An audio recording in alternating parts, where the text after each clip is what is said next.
Ogni anno, nel mese di giugno, Lisbona si trasforma, le strade si riempiono di colori, i quartieri si animano con feste spontanee e l'aria si riempie del profumo delle sardine alla brace. E il 13 giugno il nome di Sant'Antonio risuona in ogni dove. Ma da dove viene veramente questa tradizione? Io sono Fabiana e questo è Lisbona Giro in Giro, il programma che ti invita a scoprire storie, curiosità e misteri della splendida capitale lusitana. Oggi ti invito a scoprire perché quello che è mondialmente conosciuto come Sant'Antonio da Padova sia così intimamente legato a Lisbona.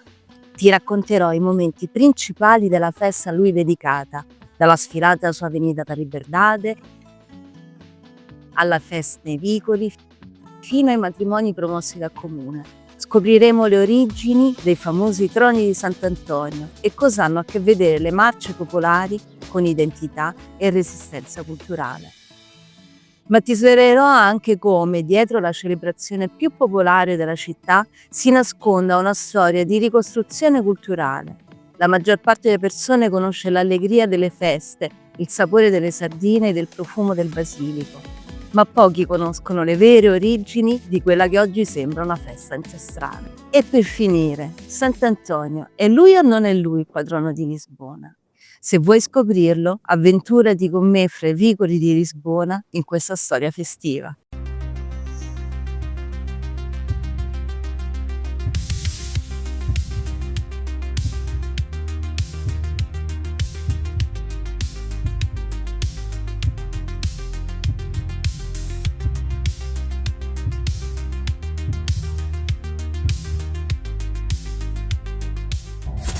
Ma chi è stato Sant'Antonio? Nasce a Lisbona alla fine del XII secolo, probabilmente nel 1195, in una città appena riconquistata dai Mori. La casa di famiglia si trova esattamente accanto alla cattedrale, dove viene battezzato. Una volta entrato nell'ordine francescano, si imbarca verso il Marocco per partecipare nella catechizzazione dei Mori, ma è costretto a tornare indietro a causa di una grave malattia. Ma sulla rotta verso casa una tempesta devia la sua nave e lo porta in Italia, dove rimane. Guadagna fama come oratore in diverse città italiane, finché si stabilisce a Padova, dove la sua parola attira folle enormi. Muore nel 1231 e viene canonizzato l'anno successivo, diventando uno dei santi più venerati della cristianità. Sul luogo dove si trovava la casa dove Antonio è nato, sorge oggi la chiesa a lui dedicata. Probabilmente vi venne edificata una prima ermita poco dopo la rapida canonizzazione del frate Antonio. A partire dalla fine del XV secolo, la cappella è oggetto di successivi lavori di ampliamento, ma viene quasi interamente distrutta con il grande terremoto del 1755 e successivamente ricostruita e ampliata in stile tardo barocco. È proprio a questo periodo che risale la nascita del trono di Sant'Antonio, una specie di salvadanaio in forma di altare costituita da una scala triangolare sulla cui sommità si posiziona la statua del santo. La tradizione vuole che questi piccoli altari venivano costruiti dai bambini e posizionati alle porte delle case per raccogliere donativi per la ricostruzione della chiesa. I bambini chiedevano: "Fammi così per Sant'Antonio!" un soldino per il santo. Oggi la figura del trono di Sant'Antonio è parte integrante delle feste popolari di giugno ed il comune promuove concorsi ed esposizioni che lo vedono protagonista. Il mese di giugno in Portogallo è il mese delle feste dei santi popolari, o in Brasile Juninach di giugno. In questo periodo si celebrano 3 santi cattolici molto venerati dal popolo: Sant'Antonio il 13 giugno a Lisbona, San João, San Giovanni, il 24 giugno a Porto e San Pietro il 29 giugno.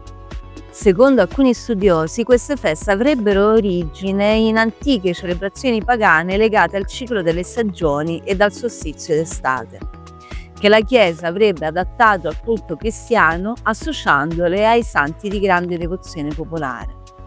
Sant'Antonio è celebrato a Lisbona sin dal Medioevo, ma è fra il XIX e il XX secolo che prende dimensione di festa comunale. Nel 1800 i santi popolari venivano celebrati in modo spontaneo e vivace. Le strade si riempivano di musica, falò, decorazioni, balli. Le feste univano tradizioni rurali al ritmo urbano. Durante le celebrazioni, gruppi di quartiere percorrevano le strade con fiaccole, cantando in competizione nelle cosiddette Marches au Flambeau, un adattamento delle francesi Marche au Flambeau. Queste marce, organizzate da ogni quartiere o mercato, erano composte da piccoli gruppi di 30 o 40 persone.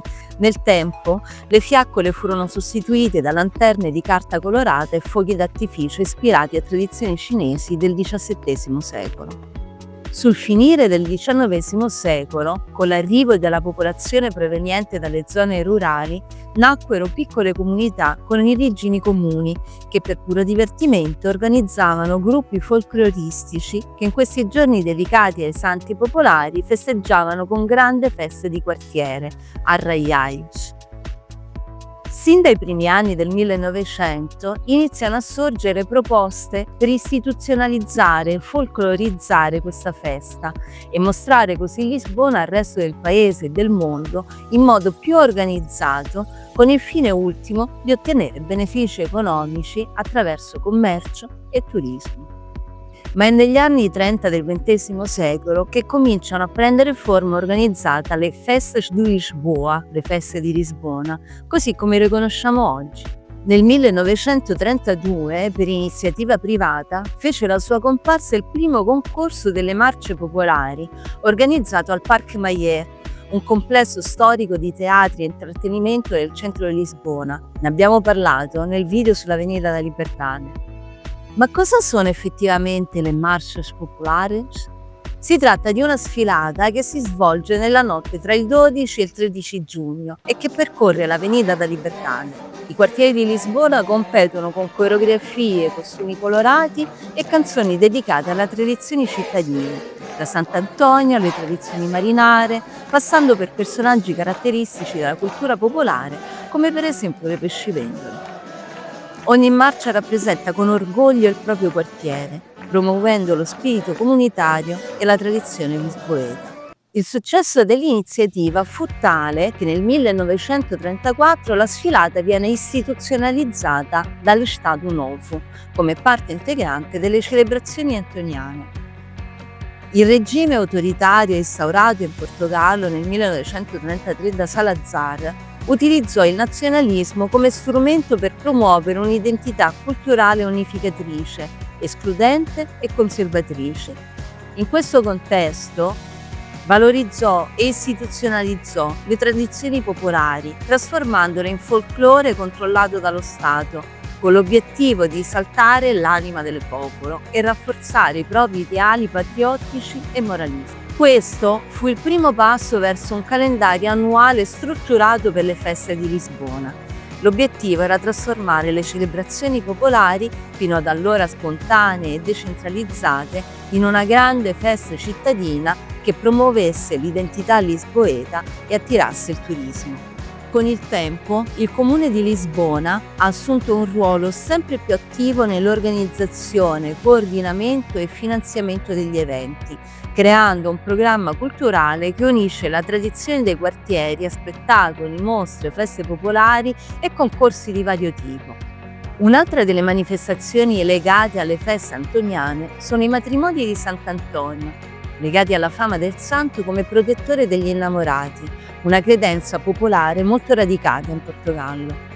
Nel 1958 il comune ha indetto per la prima volta dei matrimoni collettivi, offrendo agli sposi diversi doni, dagli abiti alla dote, alle fedi nuziali, al ricevimento, con l'obiettivo di aiutare coppie con difficoltà economiche a sposarsi dignitosamente.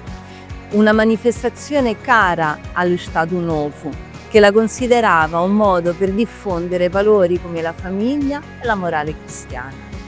La tradizione fu interrotta dopo la rivoluzione del 25 aprile del 1974 perché era vista come uno strumento di propaganda del regime precedente, ma venne ripresa nel 2004 con uno spirito rinnovato. Oggi è una delle attrazioni principali delle feste di Sant'Antonio. Decine di coppie selezionate tramite concorso si sposano il 12 giugno con cerimonia civile o religiosa. Abiti, feste e persino luna di miele vengono offerto, tutto con il sostegno del comune e degli sponsor. Si parla di amore anche quando si sente il caratteristico profumo di basilico, ma non si tratta del basilico comune in Italia, ma di una piantina della stessa famiglia ma con foglie più piccole. Non pensate di farci il pesto perché non viene.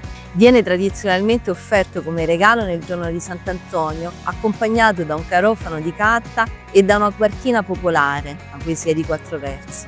È un gesto romantico, spesso tra innamorati, collegato al ruolo di Sant'Antonio come santo degli sposalizi.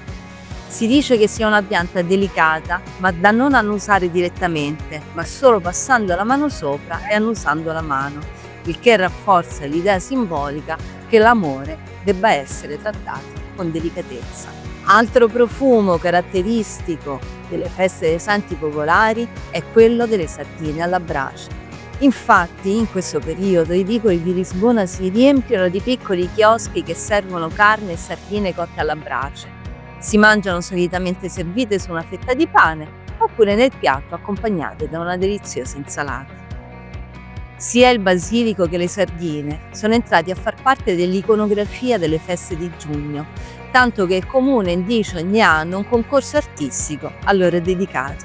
Le feste di Sant'Antonio sono oggi il cuore della vita culturale e affettiva di Lisbona.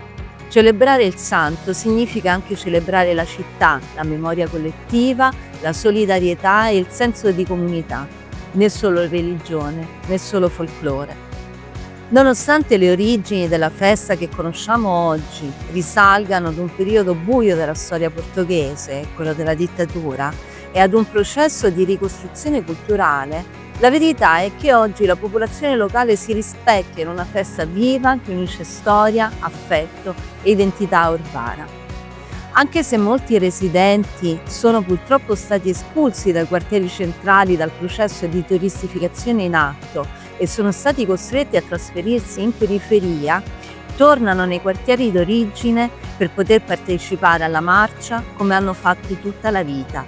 E se non fosse per loro, molti quartieri ormai spopolati non avrebbero integranti sufficienti per presentarsi sull'Avenida da Liberdade.